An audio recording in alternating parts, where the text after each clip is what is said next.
गांव में माननीय मुख्यमंत्री महोदय जी और माननीय पुलिस महानिदेशक उत्तराखंड सरकार से है जनपद की गढ़वाल के गांव देवल और चौकी में नाबालिग केतन लाल के साथ बर्बरतापूर्ण अत्याचार हत्या के संबंध में महोदय निवेदित है कि फिलहाल में उत्तराखंड राज्य के संकट की देवल गांव के रहने वाले दलित परिवार के नाबालिग बच्चे केतन लाल को प्रभावपूर्ण जातिवाद के व्यक्तियों द्वारा घर पर एक आए होकर राजनीति के तहत बुलाकर अपने बनाकर बर्बरतापूर्ण मार दिया गया है।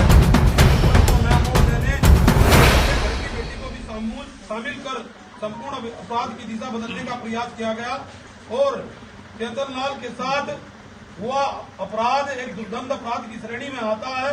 श्रीमान, यह उत्तराखंड में पहला जातिवादी आपराधिक प्रकरण बहुत चर्चित मुद्दा है। केतन लाल हत्याकांड जो टिहरी जनपद के देवल गांव में घटना हुई, इतनी बेरहमी से पीटा गया कि नाखून काट लिए गए, शरीर के संकुचित अंगों पर भी चोटें पहुंचाई गई, पैरों में कीलियां काट दी गई। और ये कोई पहला घटनाक्रम नहीं है। उत्तराखंड में लगातार दलित उत्पीड़न की घटनाएं सामने आती रही हैं और संगठनों के और राजनीतिक दलों के लोगों के द्वारा जिस प्रकार से सक्रियता दिखाई गई है, हम यहाँ एकजुट होकर के ये मांग करते हैं कि ऐसी घटनाओं पर रोक लगे। ये सरकार का पूरी तरह से फेलियर है।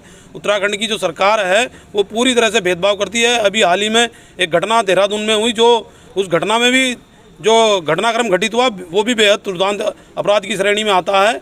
और जैसे उन लोगों के अपराधियों के घर पर बुलडोजर चलाने का सरकार ने काम किया है, लेकिन दलित होने के नाते केतन लाल की हत्या की गई और अब तक किसी प्रकार की कोई बुलडोजर की कार्रवाई नहीं दिखाई दी है, जो स्पष्ट रूप से दर्शाया जाता है कि ये एक भेदभाव की जो नीति सरकार की है, दलित उत्पीड़न, मुस्लिम उत्पीड़न या अन्य लोगों के साथ में इस तरह का व्यवहार होता है, ये बेहद दुर्भाग्यपूर्ण और निंदनीय है।